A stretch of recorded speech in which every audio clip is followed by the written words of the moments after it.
Amén, hermanos. Hay espacio en la penúltima banca, si van llegando.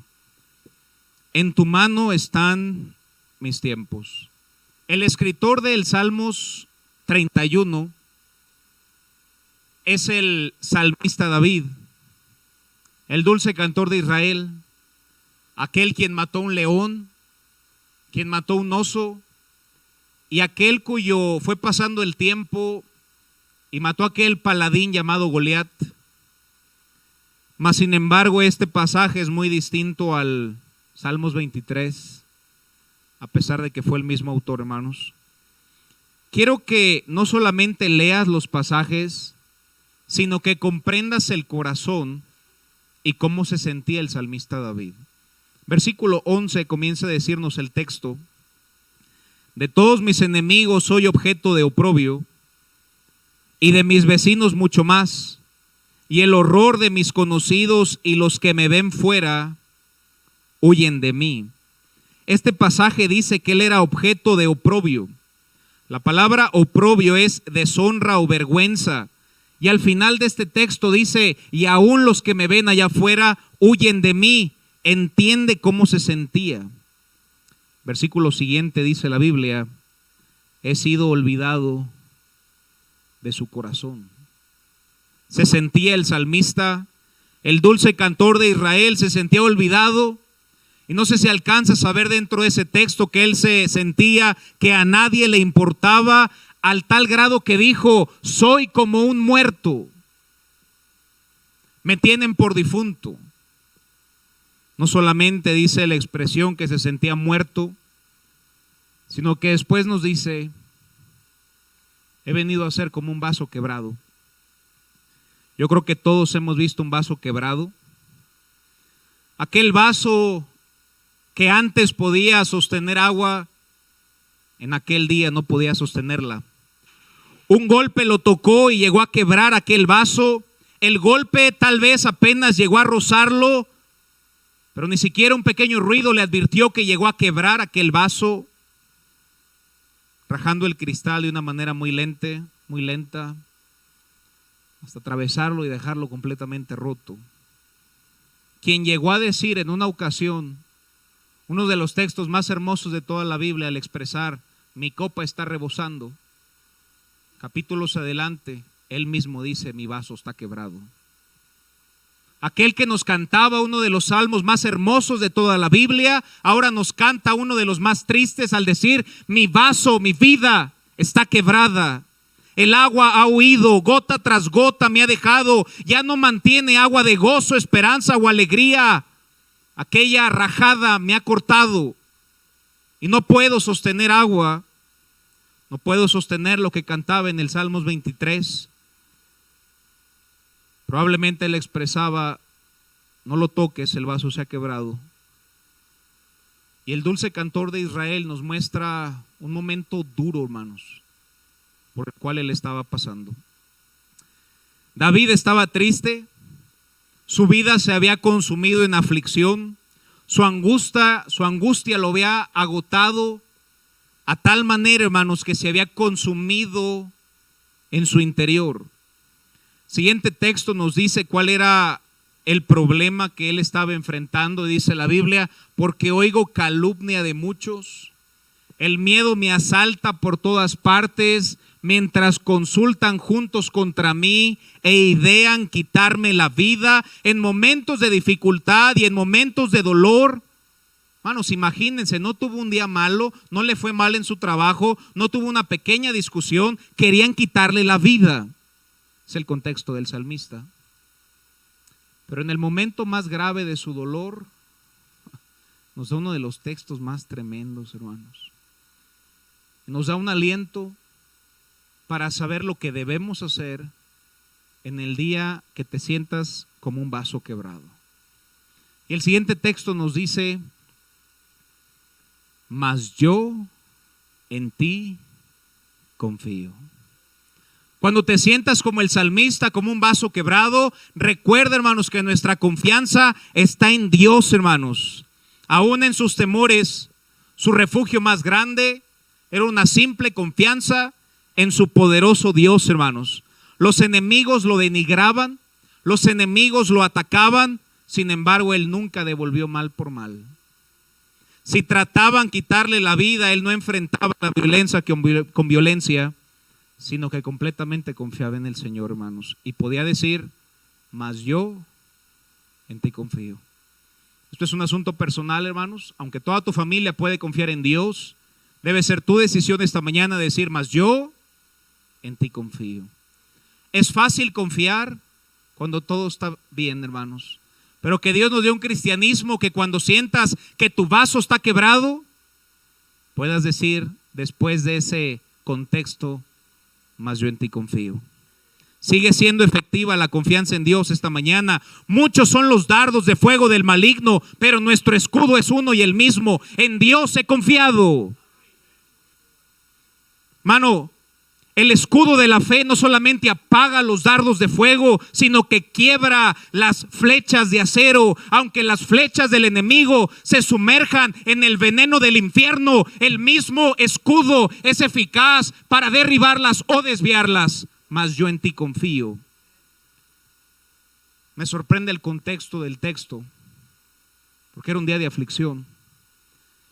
Pero el salmista había comprendido que su sola confianza en Dios bastaba. No sé si alcanzas a ver dentro de ese texto que nos puede decir lo que dice ese letrero. Dios está en control, hermanos. Dios está en control. David tenía el recurso de la fe en la hora del peligro.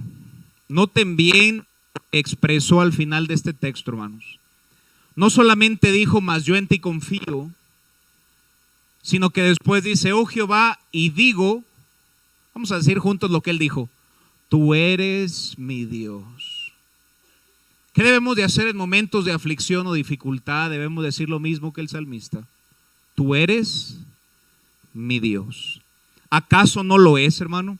¿Acaso Dios no es tu Dios? ¿O que acaso Dios solamente es tu Dios en momentos buenos?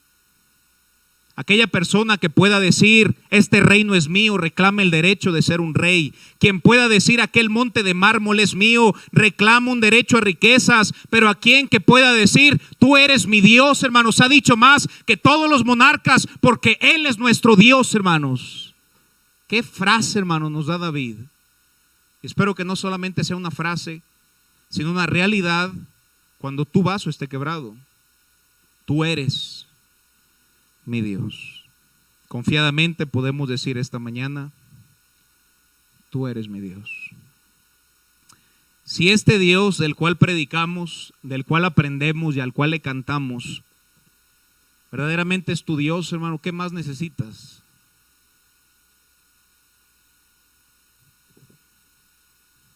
¿Qué más podrías necesitar? No tienes al mundo, pero tienes a quien hizo el mundo. Y eso es mucho más, hermanos. No hay forma de medir la grandeza del tesoro de aquel que tiene a Dios como su todo, hermanos.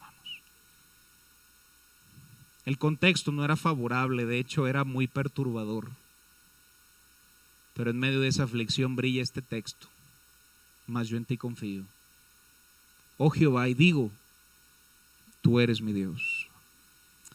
El salmista se detiene después de no poner sus ojos en la adversidad, sino poner sus ojos en su Dios, para después regalarnos un texto todavía más tremendo que el 14, para tomarnos de la mano y cruzarnos al 15 y poder llegar a comprender, en tu mano están mis tiempos.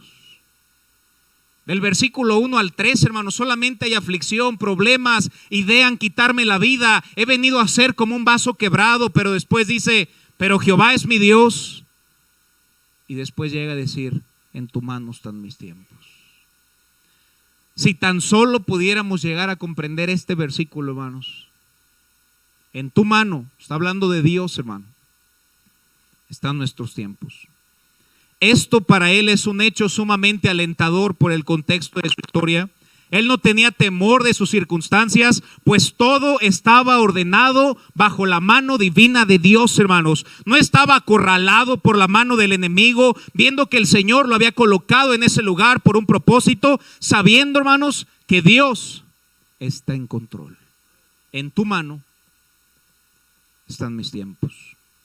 La gran verdad que debe animar nuestra alma esta mañana es que en la mano de Dios están mis tiempos. Es decir, en la mano de Dios están mis altibajos, hermano. En la mano de Dios está mi salud. En la mano de Dios, que empieza a ponerse más difícil, está mi enfermedad.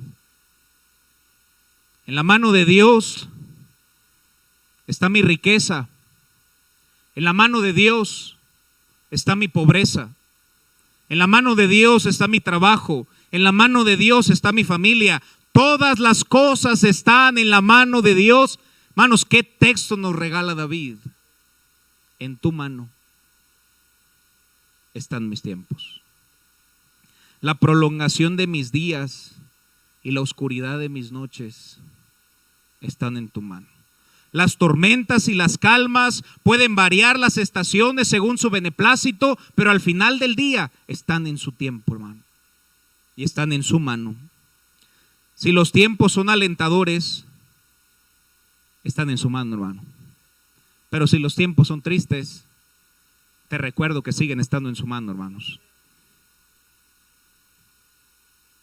Los resultados finales de su obra, hermanos, el resultado final de nuestra vida está en las mejores manos esta mañana.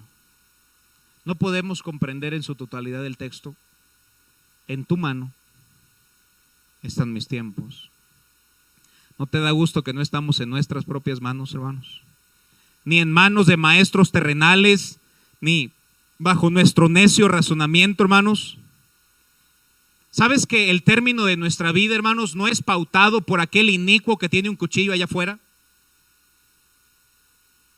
Sino por la poderosa mano de nuestro Dios, hermanos. En tu mano están mis tiempos. No dicen el inicuo perverso que está allá afuera.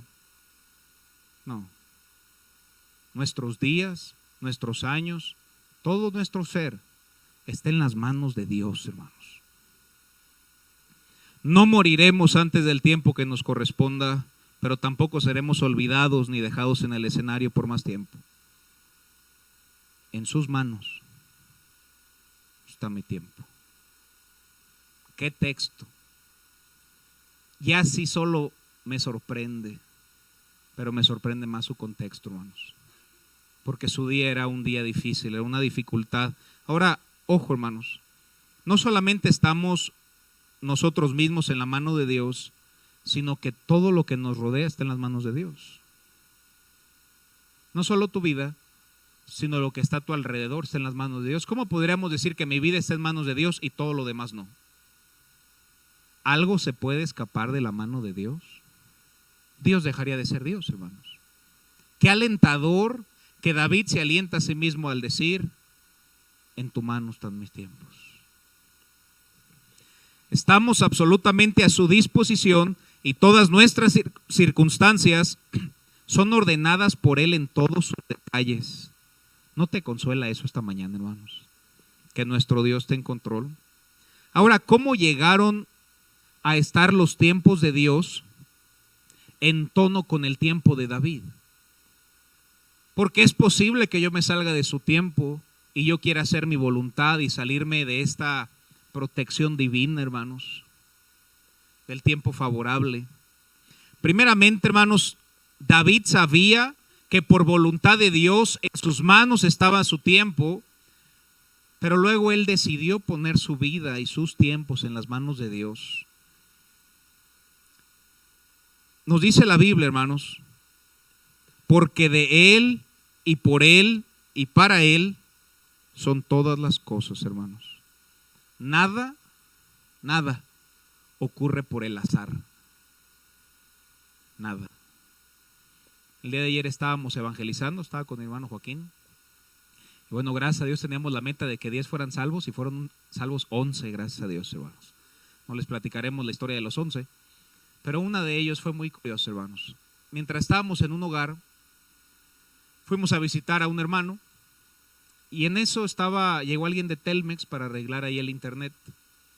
Estábamos hablando de algunos versículos bíblicos y pues como que por ahí acercó el oído, ¿verdad? Y estaba escuchando. Y antes de que se retirara, el hermano Joaquín le dice, espérame un poquito, y le da un folleto, le empieza a dar el evangelio, hermanos, el camino a los romanos. Después de unos minutos inclina su rostro y acepta a Cristo como su Salvador. Y me sorprende que el hermano del que estábamos visitando, y también el hermano Joaquín, le dijo, ¿sabes que no es una coincidencia que tú estuvieras aquí esta mañana? Hermanos, yo así lo creo. Yo creo que Dios quiso salvar a ese hombre, al igual que los otros 10.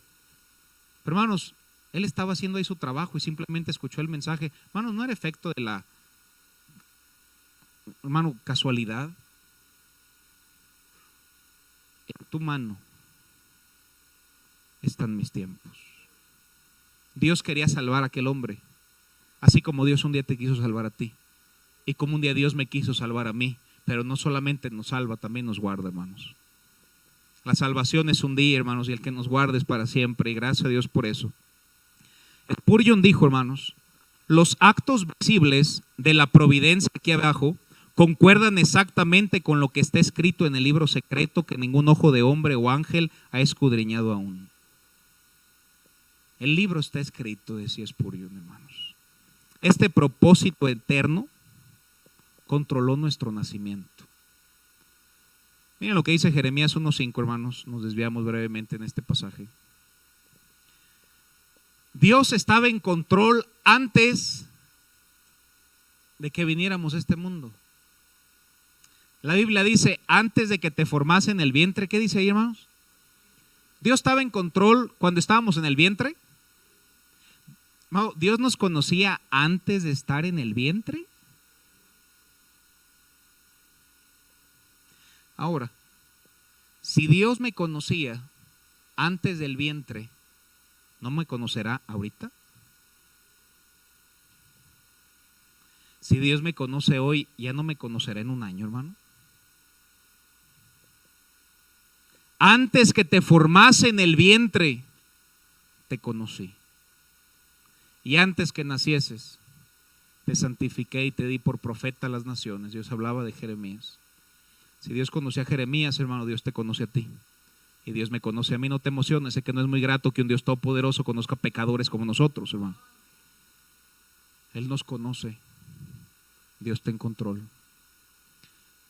Si Él me conocía cuando no venía a la iglesia, cuando estaba tan apartado de este libro, hermanos, que estaba tal vez acomodado pero no lo leía, no oraba, no le servía, no asistía a una iglesia y ahí me amaba, hermano, yo solamente me pongo a pensar cuánto más me ama hoy, que trato de hacer su voluntad, que tratamos de leer la Biblia, hermanos, que tratamos de orar, que tratamos de hacer su voluntad. Hermanos, simplemente digamos como el salmista, en tus manos está mi tiempo. Si lo estaba antes de crearme, lo está hoy. Lo está hoy en tu vida y en tu problema y en tu familia, hermanos. Gloria a Dios por eso. En tu libro estaban escritas todas aquellas cosas que fueron formadas sin faltar una de ellas. En su libro cada pisada de cada criatura está registrada antes de que esa criatura fuese formada. Dios ha delineado la senda a seguir a través de las llanuras de la vida. Algunos pudieran poner en tela de juicio lo que acabo de decir. Pero hermanos, Dios ya lo sabe todo. ¿Cómo podría Dios estar seguro de que algo ocurra sin que ocurra? ¿Cómo Dios iba a conocer a Jeremías antes de que naciera si no efectivamente tenía que nacer? Y si Dios estaba a cargo ahí, Dios está a cargo, hermanos. Dios está en control. ¿No es un consuelo saber que Dios nos cuida y que en su mano están tus tiempos, hermano? Los tiempos de David estaban en la mano de Dios, no solamente por su provisión divina, sino porque Él decidió ponerla en sus manos. Regresamos al Salmos 31, vamos a ir un poquito atrás al versículo 5. Y miren lo que dijo David en este salmo, hermanos. Él dijo, en tu mano, ¿qué dice ahí, hermanos? Nosotros usamos en vida las palabras que el Señor usó tan pacientemente el día de su muerte. Cuando Jesucristo dijo, en tus manos encomiendo mi espíritu, fue lo que usó David en vida. En tu mano encomiendo mi espíritu. En otras palabras, David estaba poniendo su tiempo en las manos de Dios, hermanos, por un acto voluntario. Aparte de la provisión divina, un acto en sumisión al decir, si es que tal vez no está escrita toda mi vida, porque puede ser algo debatible, pues voluntariamente ponerla en sus manos, hermanos, si es que no lo fuera. Nuestras vidas, si nuestras vidas no fueran determinadas por el cielo, desearíamos que lo fuera, hermanos. Y el salmista en un acto voluntario dijo, en tu mano encomiendo mi espíritu. Decido ponerlo. Alinear nuestra voluntad a la voluntad de Dios. Diciendo, mi tiempo está en tus manos. Que nuestros tiempos, hermanos, estén alineados con el tiempo de Dios, no significa que solamente está a su disposición, sino que debemos ordenarlo, hermanos. Vamos a ver algunos ejemplos. Veamos a Génesis 16:1. Y mientras vamos este pasaje, hermanos, qué necios somos al querer hacerlo en mi tiempo. Y cuando yo me salgo de ese tiempo divino, hermanos, voy a cometer las decisiones más grandes en mi vida. Y un día me van a pasar la factura. Dice la Biblia que Sarai, mujer de Abraham, no le daba hijos. Sabemos que a Abraham, hermanos, Dios le había dicho, tú vas a ser el padre de las naciones. Hermanos, si Dios le había prometido que iba a ser padre, ¿creen que iba a ser padre? Pero pasó un mes y pasó un año y pasaron 2, pasaron 15 años, hermanos. 15 años. Dice la Biblia, y ella tenía una sierva egipcia que se llamaba Agar. Y entonces dijeron, pues como que Dios ya no está en control, ¿no? ¿Por qué no le ayudamos a Dios? No dijo, en tus manos están mis tiempos. Dijo entonces Sarai a Abraham, ya ves que Jehová me ha hecho estéril. Fíjense cómo lo dice. Ya ves que Dios me hizo que no pudiera tener hijos, inculpando a Dios, culpando a Dios. Hermanos, cuando yo me salgo de los tiempos de Dios, mi primera reacción es enojo. Ya ves que Jehová me ha hecho estéril, ya ves cómo es este, ya ves cómo es lo otro. Hermanos, Dios nos dé serenidad, tranquilidad y una completa dependencia, el saber que mis tiempos están en las manos de Dios, hermano. Y cuando yo le juego en mis tiempos, probablemente me salga, pero me va a salir mal. Porque en su mano están mis tiempos, hermano. Él sabe lo que es bueno para mí. La primera reacción es perder nuestro espíritu, enojarnos. Hay que cuidarnos de no desesperarnos, porque la primera reacción es enojarme. Dios nos dé paciencia, hermanos. La Escritura nos dice que aunque tengamos un problema, es leve, tribulación momentánea, y produce en nosotros un más grande y eterno peso de gloria. Después de una mala actitud viene una mala decisión. Ya ves que Dios me ha hecho estéril. Te ruego pues que te llegues a quién, hermano. Llégate a mi sierva. Pues quizá pueda tener hijos de ella. Tal vez Dios se equivocó cuando me dijo que iba a tener hijos de ti. Entonces pues llégate a la sierva. Quizá tendré hijos de ella. Y después vemos al sumiso de Abraham. Y dijo, oye, qué sabiduría. Pues tráete a Agar, pues. ¿Sabes qué le había de haber dicho a Abraham? No, Dios está en control. Y nos hubiéramos evitado a Ismael y la guerra y el conflicto que está entre Israel y Palestina. Si son hijos de Abraham, de la promesa, o si son hijos de la sierva. Porque Ismael es el padre de todos los musulmanes, hermanos. Y por eso el conflicto. ¿Eres hijo de la sierva o eres hijo legítimo? Todo por una cosa, hermanos, por no decir Dios está en control. Por no decir en tus manos están mis tiempos. Si quieres que me espere otros 5 años, está bien, Señor. Si quieres que me espere otros 10, está bien. Y por no esperarse, hermanos, más de 2000 años en guerra. Y aparte no va a mejorar, hermanos. Tiene que, hermanos, va a suceder algo por allá en aquellas tierras, hermanos. Parte está escrito.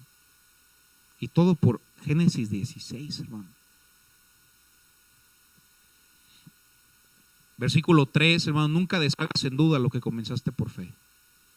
Dice la Biblia, y Sarai, mujer de Abraham, tomó a Agar su sierva, la egipcia, al cabo de 10 años que había habitado Abraham en la tierra de Canaán, y la dio por mujer a Abraham su marido, hermanos. Habían esperado 10 años y se desesperó, hermanos.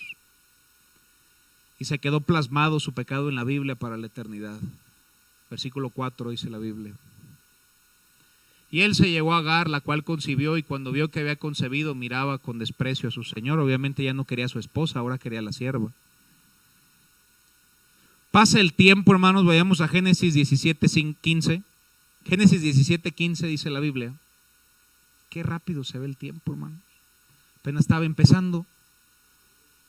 Génesis 17:15 dice la Biblia, dijo también Dios a Abraham, a Sarai tu mujer, ya no la vas a llamar Sarai, mas Sara será su nombre. Versículo siguiente.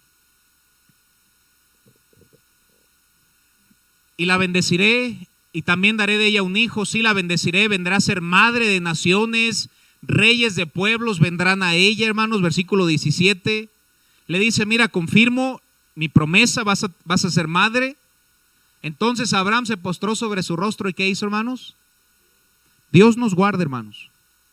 Y cuando yo lo hago en mis fuerzas y me salgo del tiempo de Dios, hermano, podemos llegar hasta decir, eso que dijo, ¿cómo crees? Que el que cree todo le es posible. ¿Qué es eso de y todo lo puedo en Cristo que me fortalece, hermanos? Y el padre de la fe llegó a dudar. No solamente dudar, sino a reírse de la promesa de Dios. No solamente él. Dice la Biblia, hombre de 100 años ha de nacer hijo, y Sara de 90 años ha de concebir. Y más adelante Sara también se ríe. Cuando no esperas en su voluntad y te esperas y buscas un atajo, nunca lo es, hermano. Nunca deshagas en duda lo que comenzaste por fe. Aunque el camino se llene de piedras, después del camino, hermanos, hay una carretera muy a gusto. Y más porque está alineada con Dios, hermanos. Miren lo que dice Génesis 21:1. Y especialmente el versículo 2, es un versículo impresionante. Dice la Biblia, visitó Jehová a Sara. ¿Sabes que Dios nos puede visitar en cualquier momento, hermano? ¿Sabes que Dios te puede visitar ahorita? ¿Sabes que Dios te puede visitar al rato mientras te estás tomando una tacita de café, hermanos? No, te puede visitar cuando Él quiera. Y llegó el tiempo de la visitación de Sara.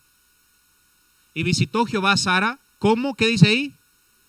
Lo que Dios dice se cumple, hermanos. E hizo Jehová con Sara como había hablado. Versículo 2. Y Sara concibió y dio a Abraham un hijo en su vejez. Vamos a leer juntos lo que sigue. En el tiempo que Dios le había dicho. En el tiempo que Dios le había dicho. Nunca nos salgamos de los tiempos de Dios, hermano. En tu mano están mis tiempos. Éxodo capítulo 32, versículo 1. Éxodo capítulo 32, versículo 1 dice la Biblia. Viendo el pueblo que Moisés tardaba en descender al monte, sabemos que él sube al monte para recibir los 10 mandamientos, las tablas escritas con el dedo de Dios. Y se acercaron entonces a Aarón y les dijeron, oye, levántate y haznos dioses con D minúscula, que vayan delante de nosotros, porque este Moisés, el varón que nos sacó de la tierra de Egipto, si ves, siempre es el mismo espíritu, hermanos, enojo. Este Moisés, el varón que nos sacó de la tierra de Egipto, no sabemos qué le haya acontecido. Y Aarón les dijo, apartad los zarcillos de oro que están en las orejas de vuestras mujeres, de vuestros hijos y de vuestras hijas. Acuérdense que cuando salieron prisioneros de Egipto, no salieron con las manos vacías, hermanos. Dios los bendijo y salieron, hermanos, salieron bendecidos de Egipto, cuando eran esclavos. Y versículo 3, les dice Aarón, tráeme los aretes de oro. Entonces todo el pueblo apartó los zarcillos de oro que tenían en sus orejas y las trajeron a Aarón. Versículo 4. Y él los tomó de las manos de ellos y le dio forma con buril e hizo de ello, ¿qué hizo, hermanos? ¿Un becerro? ¿El pueblo de Israel? Vamos, tomaron la provisión de Dios, hicieron un ídolo pagano egipcio. ¿Por qué? Por desesperarse. Si simplemente hubieran dicho, en tu mano están mis tiempos, todo hubiera sido distinto, hermanos. Entonces dijeron, Israel, estos son tus dioses. Y empezaron con su culto ahí, hermanos, empezaron a sacar el pandero. Y tuvieron ahí su culto, hermanos, con el becerro de oro. Si no me crees, léelo, hermanos, dice la Biblia ahí que había esta fiesta.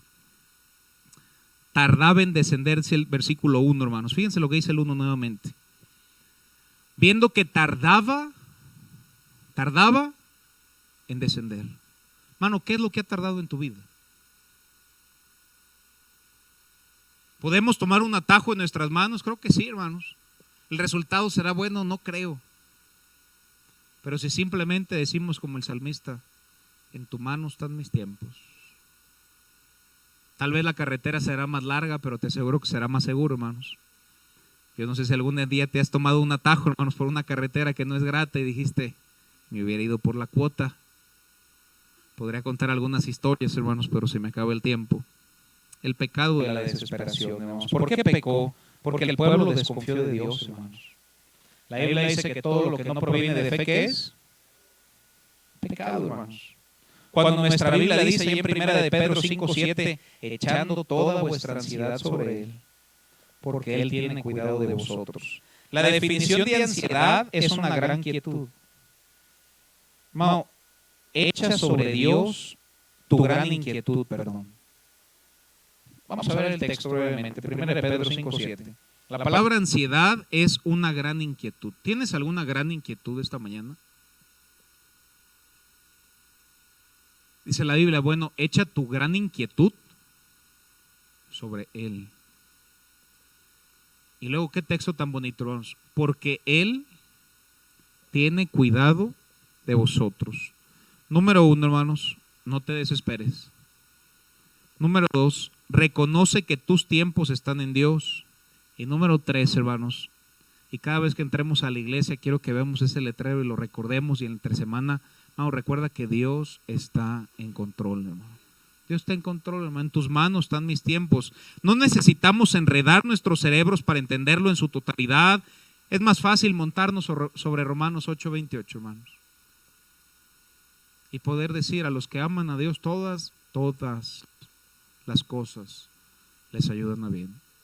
Dios toma en nuestra vida las cosas que nos agradan y las cosas que nos desagradan, y puede hacer de ello una bendición, hermanos. ¿Les ayudan a qué? Ahora, ¿nos ayudará bien hoy? Pero ahorita a lo mejor no me gusta. Pero a lo mejor cuando me ayuda bien es mañana, hermanos.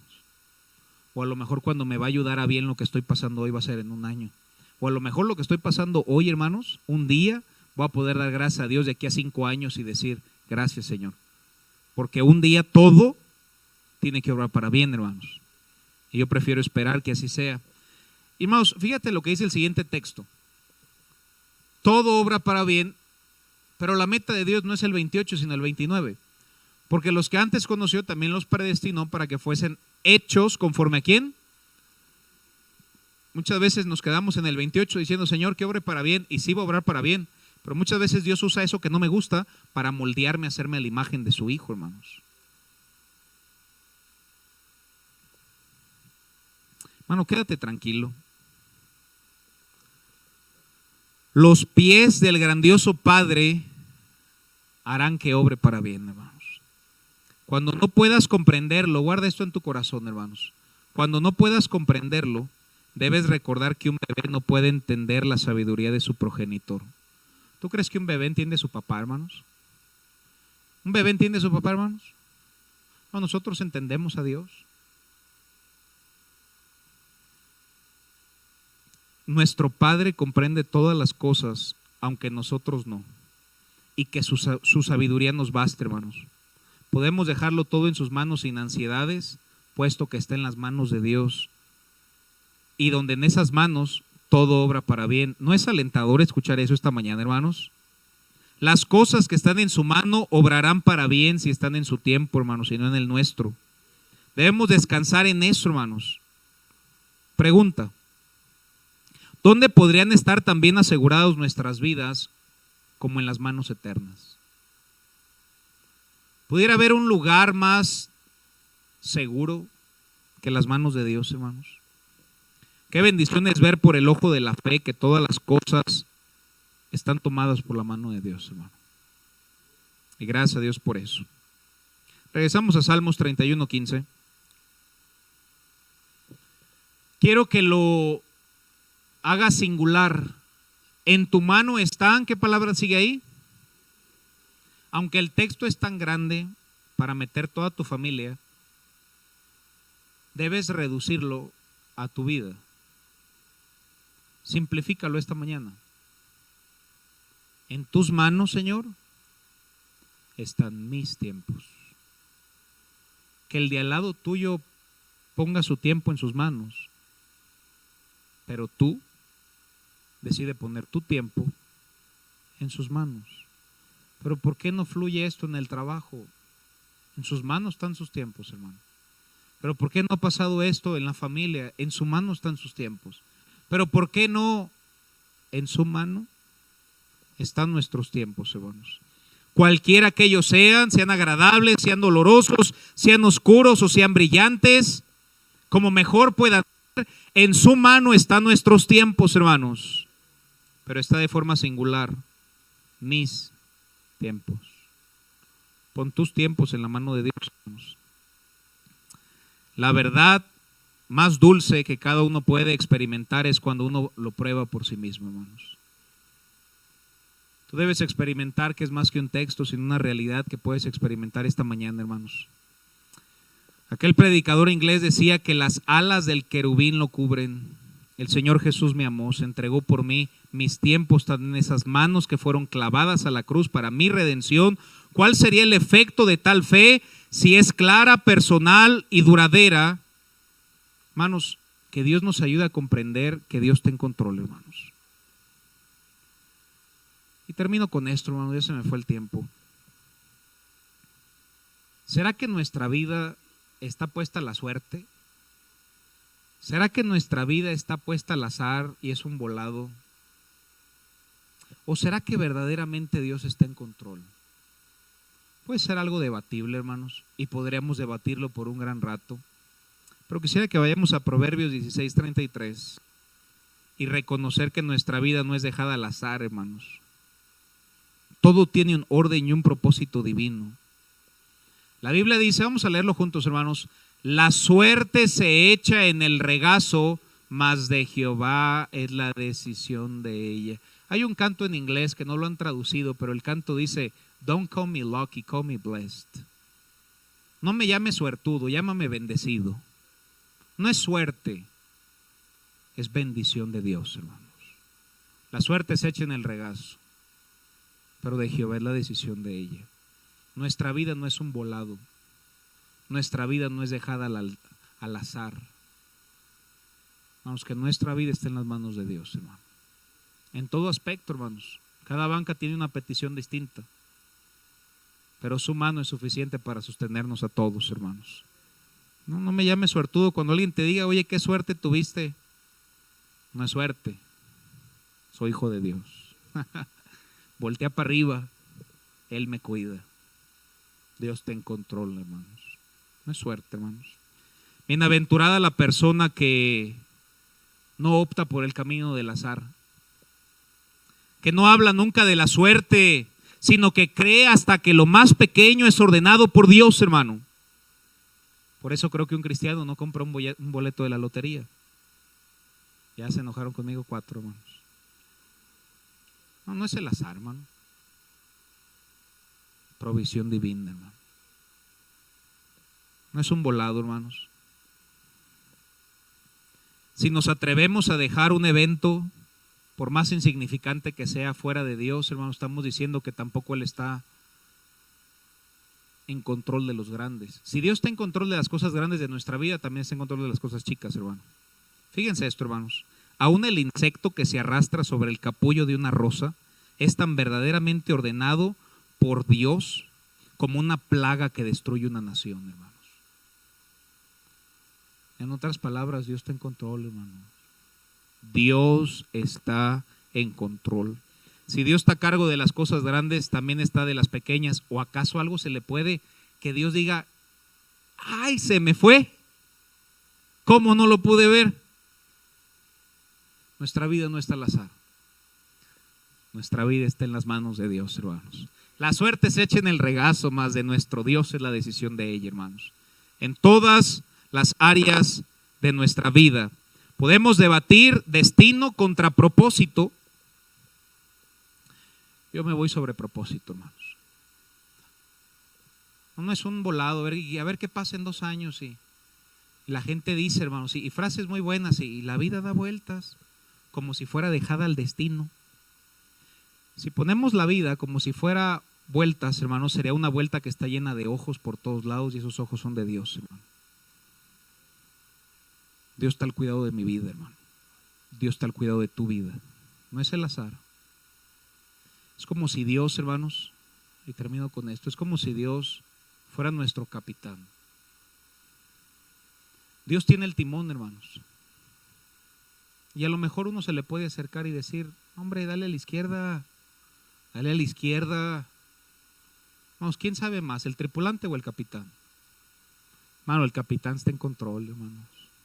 No te acerques a decirle, ¿por qué no le das a la derecha? Porque tú no sabes. ¿Sabes que Dios es experto en el mar? ¿Sabes que Dios conoce mi vida mejor que yo mismo? Dios es experto, hermanos. Él es el capitán. En una ocasión vi que había un pequeño cuadrito, hermanos, que guardaba el capitán, que decía, no molesten al capitán. No molestes al capitán, hermano. Dios sabe lo que hace. Dios está en control y Dios es un experto. ¿Sabes qué sería lo más terrible que yo pueda hacer? Entro a la cabina y decirle, mucha experiencia, a ver, pásame el timón. Yo puedo mejor que tú, yo me sé un atajo. Probablemente chocaría con un iceberg. ¿Sabes qué es lo mejor, hermano? Tú contrólala. No, ¿sabes qué me encanta del arca de Noé? Dios le dijo, ponle una ventana, la quiero de tantos codos de altura, la hicieron en Monterrey, hermanos. Fue explícito, yo hay que apoyar pro templo, ¿no? Entre comillas. Fue muy explícito, hermanos. Pero cuando ves ahí en Génesis, del 6 al 9, que le haya dicho, ponle un timón. ¿Sabes quién dirigió el arca de Noé? Dios. ¿Sabes quién puede dirigir tu vida esta mañana? Dios. En tu mano están mis tiempos. Vamos a ponernos de pie, hermanos. Si Dios habló a tu vida, hermano, y quieres alinear tus tiempos a los de Dios, ¿por qué no pasar al altar? Poder orar, hermanos, y darle gracias a Dios, que Dios está en control. Hay personas que tienen la idea que el destino da vueltas, como si fuera una rueda que aplasta cruelmente todo en su camino, sin pasar por la piedad, sin hacer a un lado la misericordia. Oh, no, hermanos, los ojos de Dios no dejan nada ciegas. Él llena todas las cosas, hermanos, sus ojos todo lo ven. Dios establece todas las cosas de acuerdo a su propósito y luego Él mismo las hace. Ahí radica la diferencia entre lo que llamamos destino humanamente y a lo que nosotros como cristianos llamamos propósito. Tú y yo no dejamos nada al destino. ¿Quién es el destino? Tampoco lo dejamos al tiempo. ¿Quién es el tiempo? No dejes tu vida a la suerte. De Jehová es la decisión de ella. No es el azar. No es un volado. Dios está en control, hermanos. Dios, el todopoderoso, el omnisciente y omnipresente Dios está en control. Un cristiano no cree en el destino, sino en el propósito. Todo pasa por algo. Hermano, Dios lo planeó, hermanos. Dios está ahí mismo para hacer que sucedan o no sucedan. Dios está ahí mismo para moldear, para guiar y asegurar los resultados, hermanos. Nuestro gran gozo esta mañana no es en mis manos están mis tiempos. ¡Qué orgullo! ¡Qué jactancia! ¡Qué peligro! Oh, un cristiano en humildad simplemente le dice, aunque tu panorama sea oscuro, en tu mano están mis tiempos. ¿Cómo llegar a crear una confianza tan grande, hermanos? Por el versículo 14. Mas yo digo, tú eres mi Dios. ¿Sabes qué puedes decir esta mañana? Lo mismo que David. Aunque él se sentía como un vaso quebrado, y tal vez te sientes como un vaso quebrado, tal vez la sonrisa está externa, pero hermanos, la grieta está dentro. Ya no sostienes agua. ¿Por qué no dices lo mismo que David? Mas yo digo, tú eres mi Dios. ¿Sabes que Dios es tu Dios en las buenas y en las malas, hermanos? Y que aunque tu brazo esté roto, hermanos, Él puede hacerlo hasta una jarra. Y cuando tú pones a Dios como tu prioridad, cuando tú pones a Dios como tu todo, podrías confiadamente decir, en tu mano están mis tiempos. No han llegado los tiempos en el trabajo, están en las manos de Dios, hermano. No han llegado los tiempos en tu familia, están en las manos de Dios, hermano. Y que se grabe y se incruste en nuestra mente y corazón aquella frase: Dios está en control. Suelta el timón, hermano, y dáselo al capitán. Si tienes un buen capitán, no te tienes que preocupar por el destino. No te va a guiar a un mal lugar, hermanos. Que Él sea tu capitán. Con los ojos cerrados, nadie está viendo. Última pregunta. Tal vez alguien viene esta mañana y tú amas a Dios, pero no tienes la seguridad de ir al cielo el día de tu muerte. Te tengo buenas noticias. Dios te ama y te quiere salvar. Si quisieras tener la seguridad de ir al cielo el día de tu muerte, pudieras levantar tu mano para orar por ti. Gloria a Dios por esa mano. Dios le bendiga. Se le van a acercar para mostrarle un versículo. Padre, gracias te damos porque nos conocías antes de la fundación del mundo y antes de que naciéramos. Y si nos conocías antes de nacer, Señor, estoy seguro que nos conoces en este instante. Padre, perdónanos cuando nos queremos desalinear del tiempo o queremos tomar el timón. Pero Señor, el día de hoy decidimos soltar el timón y ponerlo en tus manos. Que seas tú quien dirija nuestra barca, Señor, nuestra vida. Y que podamos reconocer que en tu mano están nuestros tiempos y que tú sigues estando en control. Ayúdanos a guardar esto, Señor, en el nombre de Cristo. Amén.